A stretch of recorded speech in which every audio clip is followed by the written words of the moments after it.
The purpose of Wealth Talk is to educate, inform, and hopefully entertain you on the subject of building your wealth.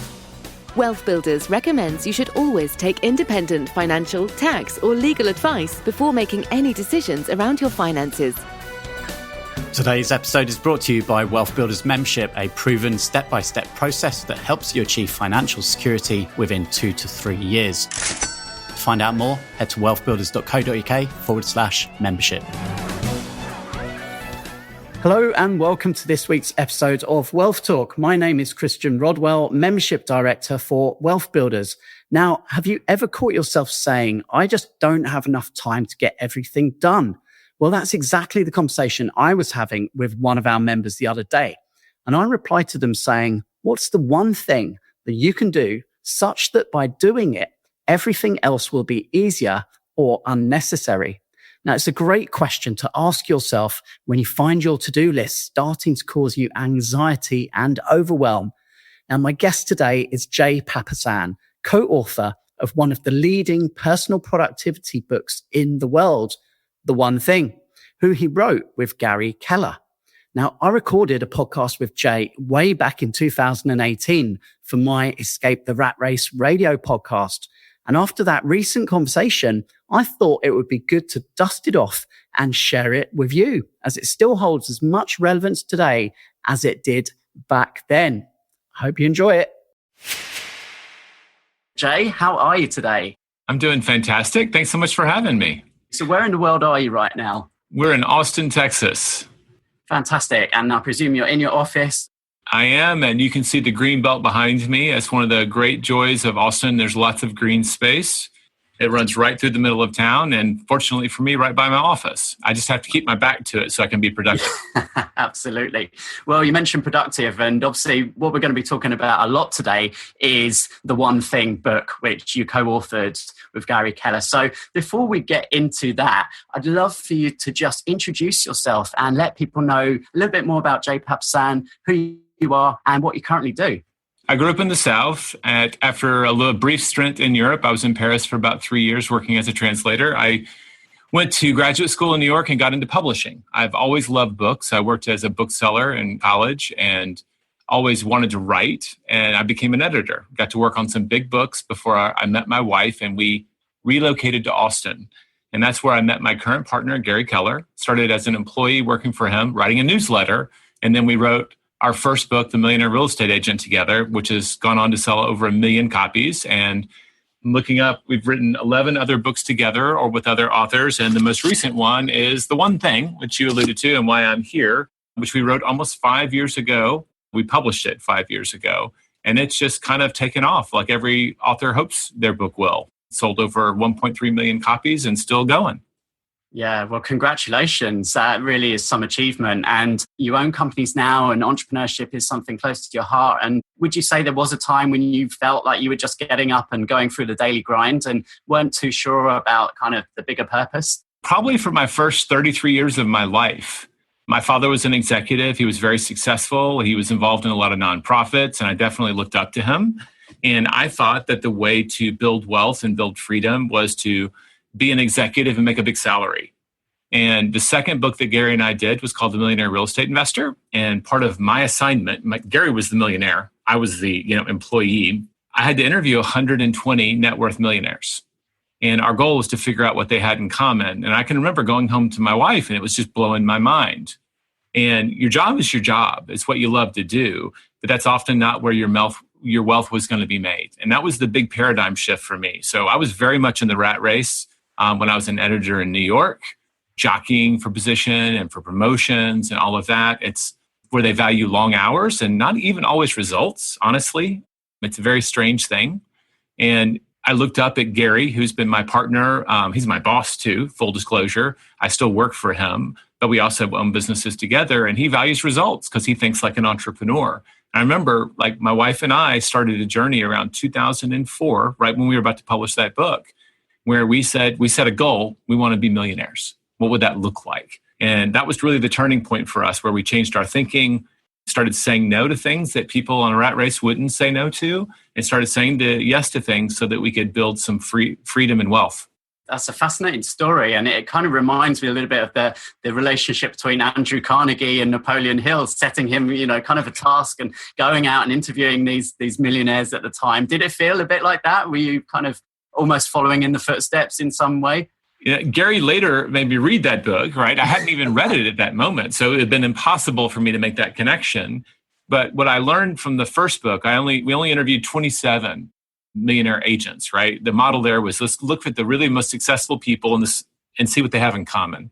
And that's been our approach in most of our books. So it's not just my ideas or Gary's ideas. The first book, I remember, like, you learn so much with an in-depth interview. And I'm sure as someone who does interviews all day long for what you do here, it's a fabulous way to learn. I'm a book person, but I actually learn better by talking to people. I know that about myself. So I think he knew that. I don't know that's why he did it. He was thinking about the book. But every time we've done a book, I've had to grow enormously to kind of be capable of writing it at the end.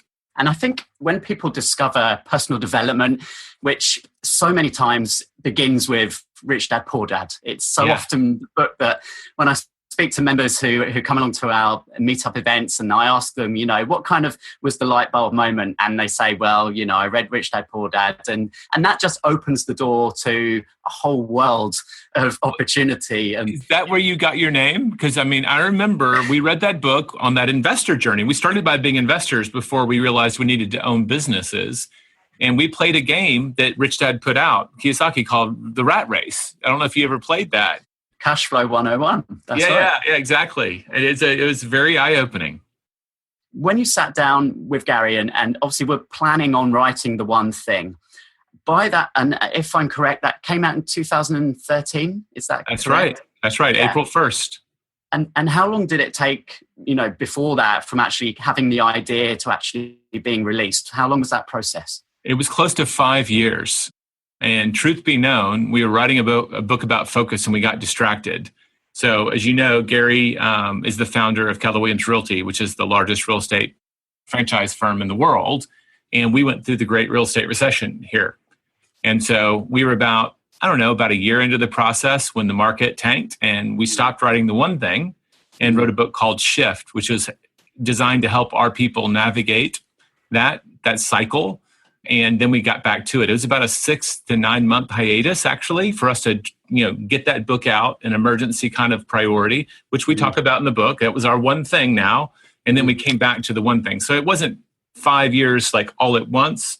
We had a little break in the middle, but it was a long process. We lived with this idea for a long time.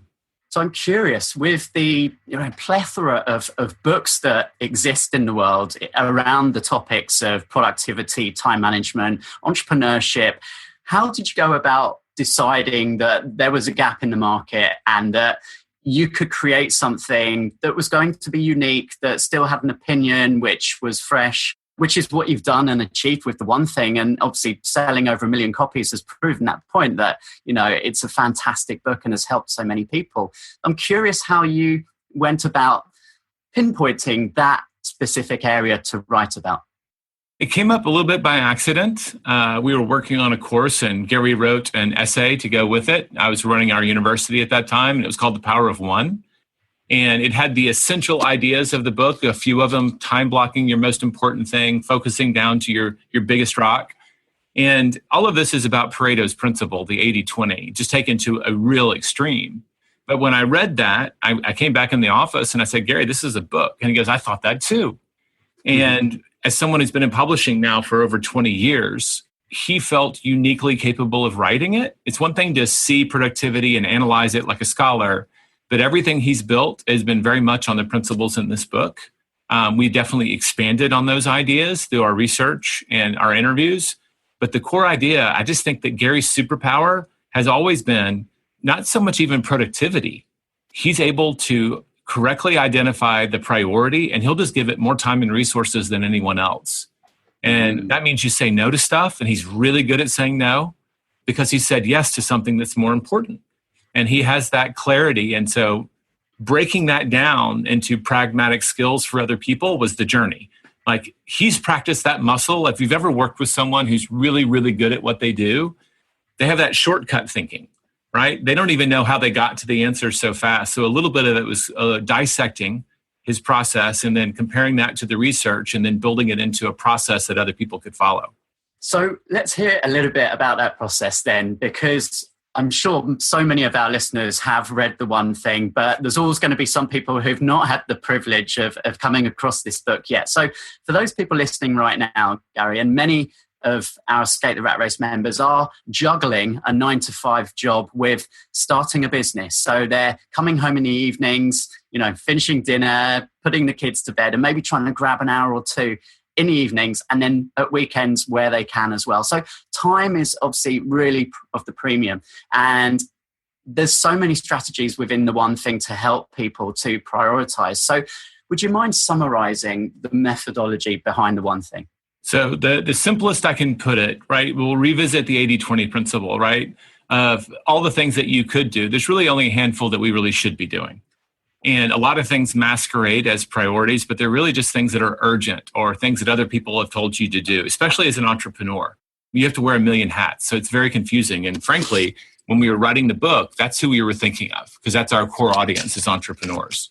And so the Pareto's principle says, right, you look at all the things that you could do, and in everything in life, the minority of what we do gets us the majority of our results. And 80-20 don't always show up. I just pulled some stats. I think 10% of the real estate agents in the US sell 70% of the property, right? So it's not perfect, but you look up and you go, wow, there's just a handful here that matter more. And the whole idea of the book is if you had 25 things on your to-do list this week, Chris, and you took 20% of that, and then you took 20% of that, right? You keep taking what's the core here, what's the most important, what's the real priority. Eventually, you always get to what number? One. And so if you can start your day, your week, your month, whatever the time frame you're looking at, by giving all of your energy, zeroing out as many distractions as you can to that one priority, even if you're not perfectly productive all day. I'm not a robot, neither is Gary, right? We get distracted, but we try to launch our day with that primary cause. That is how really great things happen in the world. And the longer you can sustain that over time, even if it's small amounts of times per day, you can make great things happen. And if you get stronger at that, you can do it for longer. When I first started writing, I'd be lucky to do a page a day. But if you keep doing it year after year, you can settle down for a couple of hours and you look up and there's 4 pages, not 1, right? And you get more productive in the time that you give it. So it all adds up and it creates a geometric kind of equation where it feels like nothing's happening. And then you look up and things are happening a lot faster than you expected. But the challenge here is not identifying, which a lot of people, I feel, the focusing question, what's the one thing I can do such that by doing it, everything else is easier than necessary? That's the question mark on the back of the book. It's the core of the book. I find that most people know the answer and they feel guilty for not doing it. What they can't navigate is actually putting it on their calendars, like actually executing and saying no to all the distractions. So that's really where the battle is fought. But that's the core idea, identifying that the thing that's going to drive you fastest and farthest. And I'll tell you, in almost every business, it's lead generation, right? Whoever has the most clients wins. You can say no to the bad ones. You can cherry pick the good ones. There's so many options you have, but it doesn't matter how good you are at what you do. If you don't have any customers, you're going out of business, right? It almost always comes back to that. So focusing on your core thing, right, just gives you all of the advantages. And over time in business, it'll allow you to pay for other people to do that other stuff. Identifying it, I don't think is the issue. I think it's saying no to the other stuff. And entrepreneurs are uniquely challenged, right, with the shiny object syndrome would be the best way to put it. Mm-hmm. And because they're not confident in their answer, a lot of times they double down or triple down to just make sure they're covering their bases. And that also creates problems. So we could go any way you want from there, but that's the big idea. And it's funny, you look at we have like 2,400 reviews on Amazon. And if you look at all the 5-star reviews, we had an engineer go through there and correlate. The ones that love it the most love it for its simplicity. And then you look at all the 1-star reviews and they say it's too simple. So can't please everybody. No, that's right. And there's so many loops that you've opened up there for me. Yeah. One of my earliest mentors, and I didn't get to meet him, but he's someone that I was first introduced to in terms of listening to audio, and that was Jim Rohn. And Jim Rohn talked about discipline. And, one of his quotes was along the lines of, discipline is the kind of bridge between just having ideas and actually achieving stuff. And it's having that discipline in yourself to do the things that you probably don't want to do. And that was the emphasis of Brian Tracy's book, Eat That Frog. Do the thing that you least want to do first, and then everything else kind of gets a bit easier. And it's having that discipline to actually identify that, but then to actually just go and do it. We had some fun in the book. You know this because you've read it. There's a whole chapter on discipline, and there's a whole chapter on willpower, which you just both talked about. And so one of the great tricks, which I think is my biggest takeaway personally, is what I tend to speak about when I do a keynote, is this idea of discipline. And it's not punishment, because if you ask a kid, that's what they think discipline is.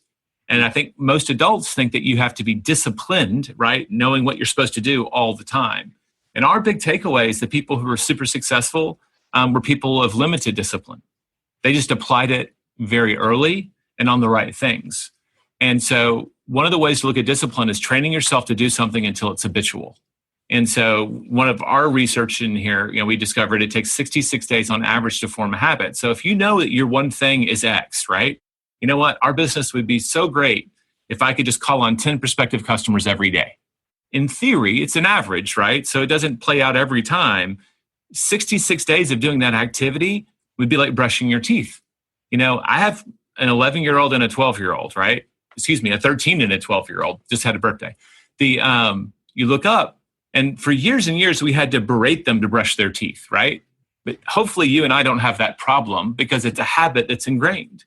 It works that way at work too. If you do an activity, you can make it habitual. And that's what we mean by discipline. And you alluded to Eat That Frog. That to me is willpower.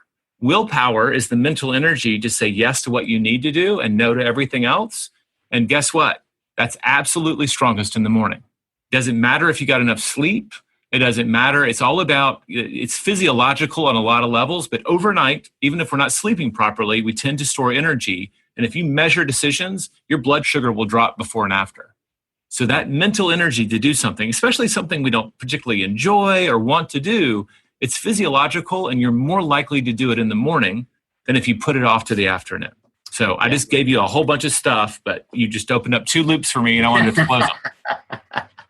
Well, I'm enjoying the conversation and where it's taken us anyway, Jay. So it comes down to getting to know yourself. And we talked about this earlier, you and I. And again, it's the Pareto's law in that picking the right strategy is really only 20% because the strategies work. And if you follow a strategy and someone else has been successful doing it that way, then your chances of being successful are pretty high as well. What is the 80% is the mindset. And these are all these things that we're discussing, isn't it? This is the belief in yourself, the actual willpower to stick with it, and all of that mixes in. And you've worked and had the pleasure of coming across so many entrepreneurs at different stages. And what are some of the successful traits that you have identified amongst people, Jay? I'll dovetail. You made me think of one of my favorite quotes. It came from a guy, it's not Andy Andrews, that's the writer. Andy Allen, who's a realtor on a panel, and he was really successful. And everybody kept saying, what do you do? What do you do? What do you do? And he finally got really fed up. It was like a public event. And he said, guys, it's not so much what you do, it's that you do, right? So stop focusing on finding the silver bullet and just go out there and do something. And so I do think, and that this leads me to your answer, when we look at potential people to run a business for us, obviously we would like people who are intelligence, right? That's a great thing to have on your team. I value it. We write books, right? I like smart people that are resourceful, that can solve their own problems and manage themselves. But we look for assertiveness and aggressiveness because people who take action are people who will eventually find the right solution. And, if you want to compare business to programming, agile, you can start with something very simple, but just keep doing it and doing it and doing it better. You can lead to like a really massive breakthrough. So I think I like and have a strong bias towards action. I would much rather, as my chiropractor tells me, I'd rather say whoa than giddy up, right? When it comes to winning on my team. And I find that the people who are successful, you get to be on the other side of the equation. You don't have to say, hey, why are you getting into the office so late? You get to say, hey, why don't you go home? You've done enough. Your wife and kids miss you, right? I don't want to hear from your wife. I want you to have successful home life too, because they're so keyed into action. And I would always rather be on that side of the equation. So I love that. I think that people have to take action or they'll never get results. I mean, that's obvious. But we do a lot of planning and we do a lot of thinking, but the people who take action, that's ultimately the ones that really find great success. And I think this is one of the challenges for people who do reach that crossroads in their life where they've been working in the same job for 10, 15, 20 years. And they suddenly wake up one day and they say, I'm not enjoying this. It's not leading me to the destination that I once thought it was going to. But this is all I've ever done. I'm in the rut. I've got a family. I've got a mortgage. I've got these responsibilities. And it's a place that can be quite scary, quite fearful, because you really have to take a big decision. Can I take this risk and actually change direction and learn something new?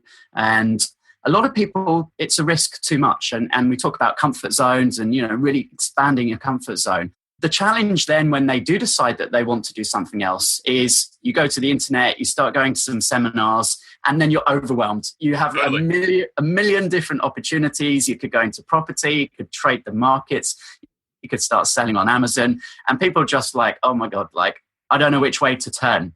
So do you have any advice or have you any previous kind of stories and experiences with people who've been able to just kind of work out a good method for maybe testing a few things, but then making a decision quickly as to which path to follow? Okay. Love the question. And I've had lots of these conversations. I do think that people who are driven to be entrepreneurs are actually driven. It's kind of a calling. The core thing, it's not that they don't like their job and they're not good at it. They just want to be in charge and in control. And that's something that's a core value. At the same time, there are lots of us who work for other people. We don't love our jobs. And right now with technology and everything out, there's never been more opportunities to be in business for yourself. And so there are those people who have this calling to be entrepreneurs who will go out and try it and find out that they're better entrepreneurs or they're better employees. And there are also employees who will heed the call, who will discover that it was a mistake. So I just want to acknowledge that. It's that being an entrepreneur isn't for everyone, and that's okay. I'm still an employee. And I'm just going to say, Gary says it all the time. He's been a realtor his whole life, and he will have realtor on his headstone. But that doesn't mean that his wealth can't be deployed in other areas. So I always think that you don't have to suddenly transform into a CEO to be a business owner. So I think that's a false choice that a lot of people are staring at. Oh, I don't like my job. I want to have my own business. Well, the harder path sometimes, right, but it actually might be more successful, would be to partner with someone who's naturally going to do those things, but you can provide the vision or the finance for it. Because let's say you don't love your job, but you're really good at it. That's all you've ever done. Well, why don't you take that money and instead of spending it on cars and other stuff and entertainment, start socking it away to build a business on the side. And it doesn't even have to be your job. It just requires more capital to do. So I've done that numerous times myself, and it works, but it requires discipline because the number one thing you have to do is live on less than you earn, which we know is challenging. But I find that when I'm working for a purpose, it makes that easier because I have a vision for something out there and I want it to happen, right? And I want that freedom.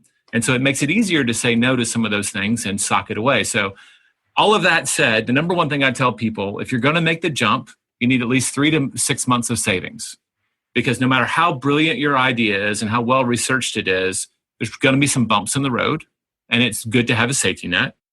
When you're transitioning, do it with integrity. I think it's a really hard thing to do, to moonlight and be successful in both places. So you're probably going to be losing sleep. You're probably going to be getting up early and staying up late if you're going to be integrity at your job. Because otherwise, your employer is paying you to do something else, which I don't feel good about. And if I was paying someone for them to moonlight on me, I wouldn't feel good about that either, right? On either side of that. So do it with integrity and don't leave them in a lurch because that person you've worked for so long might actually be the key to your success down the road. I set people up as an employer when someone comes in to work for me, and we graduate people into entrepreneurship. That's the nature of our culture. I just tell them I expect a 3 to 5 year commitment, which most people like, whoa, in this day and age. And I'm like, yeah, I mean, things happen, but I expect you to don't say yes unless you think that's possible. And 2, when it's time to leave, you're going to start the conversation with me. And we're going to find you a replacement and you'll train them before you leave. Because especially in a small business, 2 weeks notice is a slap in the face. So don't do it to someone else, because guess what? Karma is a bitch. It will come back to you. So when you're the employer, you want to have all your employees doing the same thing. So I think that the transition is huge. You can start a business on the side through technology or other people, but just be in integrity with the job that you have. Be transparent about where you're going and try to set them up for success. If they're the kind of person who's going to fire you that moment, well, I don't usually worry about that. They burnt that bridge, not you. So I just dumped a lot of stuff on you that's an amalgam of advice I've given to probably 50 or 60 people, but I tried to hit the high notes. So many people, they have a great idea. All entrepreneurs have these ideas which they think are the best idea in the world. No one else has ever had this idea, and then go out and literally try and put it together and build it from scratch. And it makes so much more sense to actually identify who is out there in the market already doing what you'd love to do, already with the kind of business, with the customers. They've made the mistakes, they've built the products, they've tested it. Why not associate and kind of piggyback on their momentum? See where you can add value to them, learn from them, potentially partner with them. And that's such an easier way into entrepreneurship and really shortcut your journey. We teach a class called Empire Builders on how to start your business. And it came from Gary's reflection on what did he do right and what would he do differently in building our company. And the first step is always research the opportunity. And so go out and understand the market that you're thinking about going into versus just leaping head first. And that's what you just described a little bit, because you'll know who the players are, who your potential partners are, who your potential employees are. And the other one is figure out your value proposition. You want to jump into a niche, no matter how small, where you have at least a chance of being number one, right? Instead of just picking up what's left over from the other competitors. So I think everything else that you said, I would add those 2 steps. I think when people do the preparation, like I said, it doesn't take a year. You can do all of this in 3 months or less. You can get really smart. You can identify an area that you could dive into. You can be saving up all the while. And I'll hit that again. Starting a new business, whether it's on the side or just you're jumping out, having that reserves allows you to focus on bringing value to your customers instead of seeing them as your next paycheck or your next rent check or your next mortgage payment. And the moment you turn your customers into cash, they're going to go away. It's really, really hard to sustain that. And in our industry, we call it commission breath. We've all met those salespeople. We've all met those people who see us just as a customer, not as a client. But if you can focus on bringing value, you have the best chance of success. It's funny because I was having a conversation with my own mentor earlier on today, and he said to me, Chris, there's 2 people out there, 2 typical types, and there's those that try and get everything they can out of a situation and those who try and give as much as they can. This comes down to personality types and obviously the way you're wired, but you do have to serve, and you don't have a business. Can I jump in? No, I just think that I do think that is how you're wired, but it's also something that can be taught and learned. I love that your mentor's telling you this. I don't think he told you that because you need to give more, because you're giving it right now. So I don't want to imply that at all. But I want to believe that no matter how my kids came out of the womb, that can be taught. And I think that we can teach as mentors to people that same skill. There's a great book called Give and Take by Adam Grant. Are you familiar with it? I'm not, no. It's definitely one to recommend. But basically, he's a very famous psychologist, best-selling author. And he talks about there's givers, takers, and matchers in this world. And we all can be each of them at different points. But in general, they were looking at compensation. And matchers and takers were at the top, not givers. And that really demoralized him. And so they kept churning the data. And then they found a very small percentile, like 0.5% at the very top, that was completely populated by givers. And he said that there's 2 kinds of givers. There's the ones at the bottom and the ones at the top.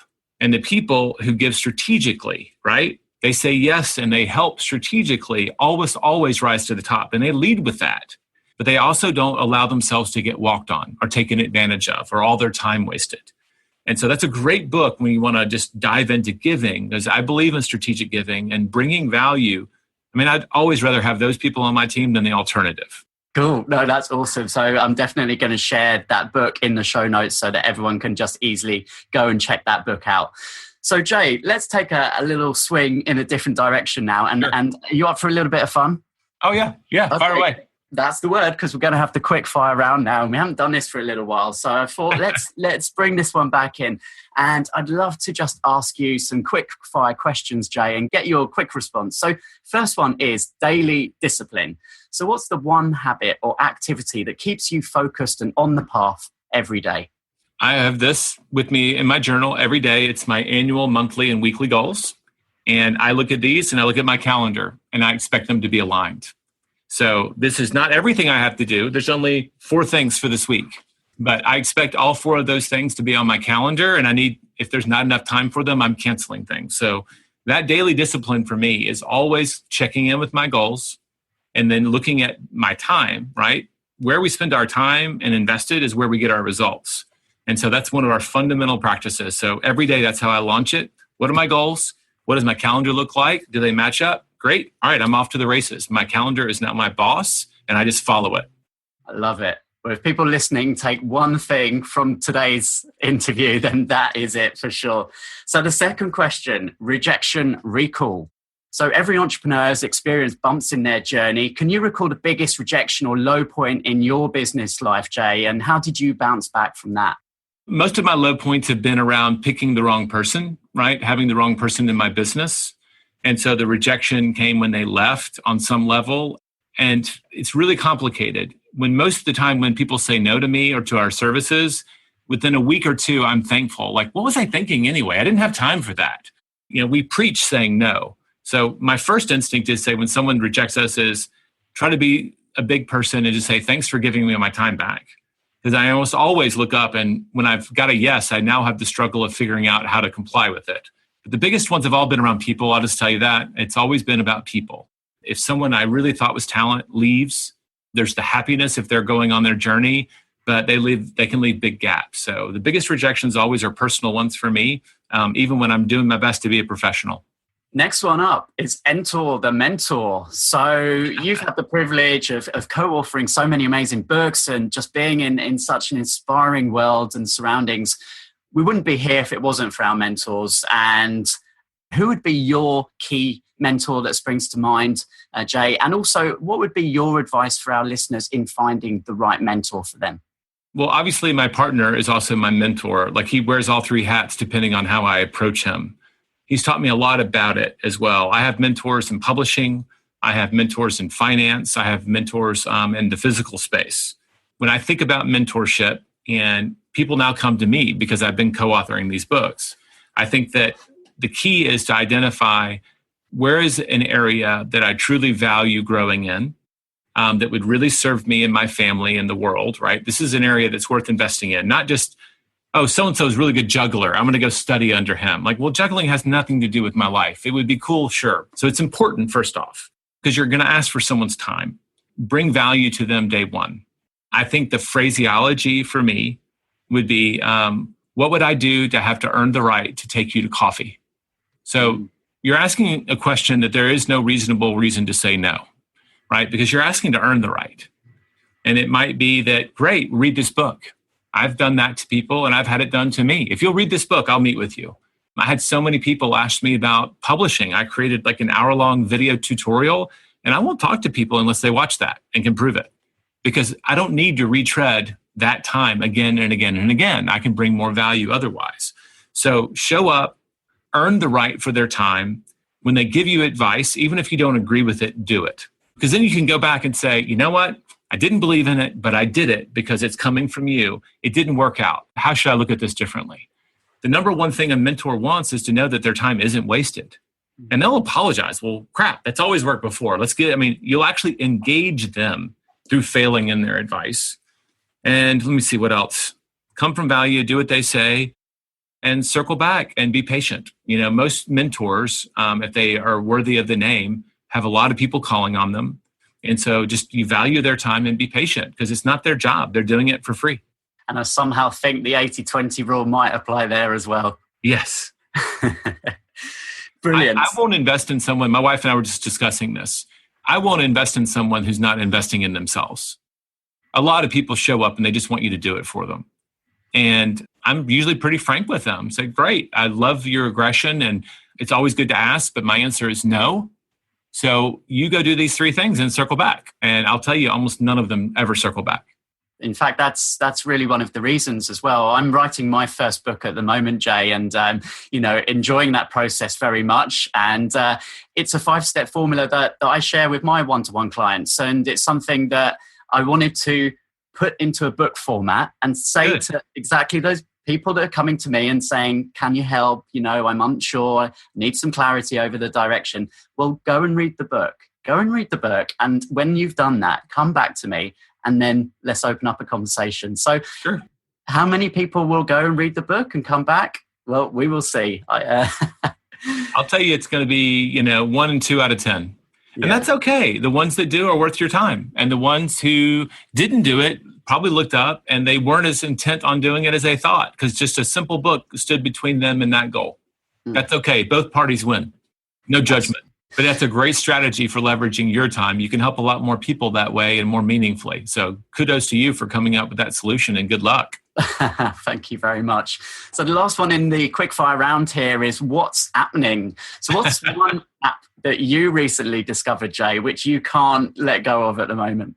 All right. So, we wrote a book about focus. So I try not to spend tons and tons and tons of time on my smartphone, right? Because that's not usually a great thing. So I thought about this question, and the ones that I use the most, this is not new. They might be new to you. Obviously, I'm a writer, so I love Evernote.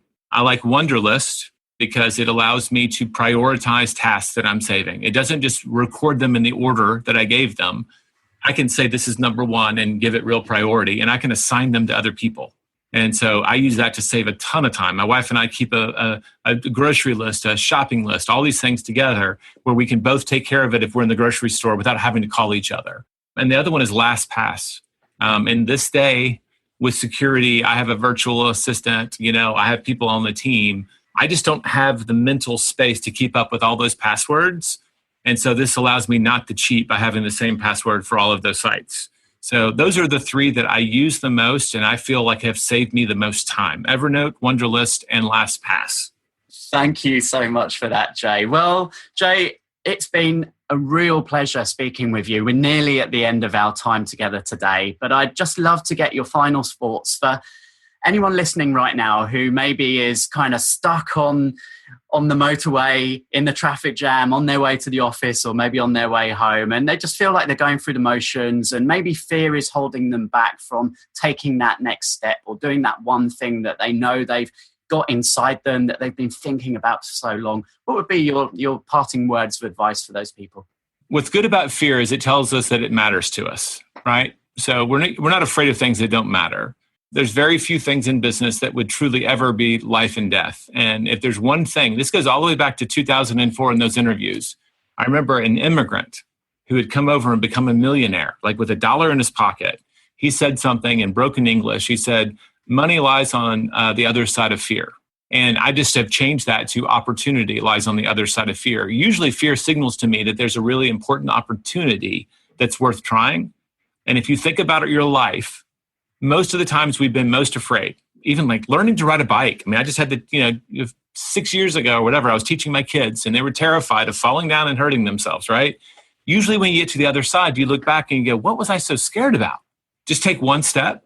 And then take one step. You don't have to just race out there and feel vulnerable. But if you don't make progress, you won't get past that fear. So my challenge to people usually is in the next 48 hours, take your first step. So you've got tonight and you got tomorrow, but then your time's up. Bring urgency to it. You don't have to do everything, but take one positive step in that direction and then give yourself 24 hours to take another step and then another step. And that's usually how progress happens, actually, just a little step every day. And that's a lot less fearful. And there's no reason to be stuck in life. Life's too short.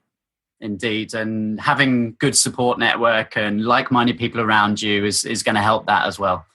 The best advice I ever got from my boss, it's a future book title for us, is no one succeeds alone, right? So find your community. You don't have to do it alone, but you've got to start taking steps. You got to take action no matter how small.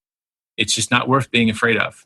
Jay, you have shared some absolutely golden nuggets with us today. I know the show notes will be rich, full of links and resources for people to go and explore. And I want to thank you so much for your time today. Really have enjoyed it. I've learned many things as well from you. And for anyone that would like to connect with you and follow you online, where are the places where they can go and do that? If they just go to theonething.com, we've got all of our resources there. They can find out more about us and our community and everything that we have going. We have a podcast. But my name, Jay Papasan, is very Googleable. There's not many of us in the world. I manage my own social profile, so feel free to reach out. I only block time for those every so often, but it's always me that's on the other end. We hope you enjoyed today's episode. Don't forget that we are constantly updating our resources inside the Wealth Builders membership site to help you create, build, and protect your wealth. Head over to wealthbuilders.co.uk/membership right now for free access. That's wealthbuilders.co.uk/membership.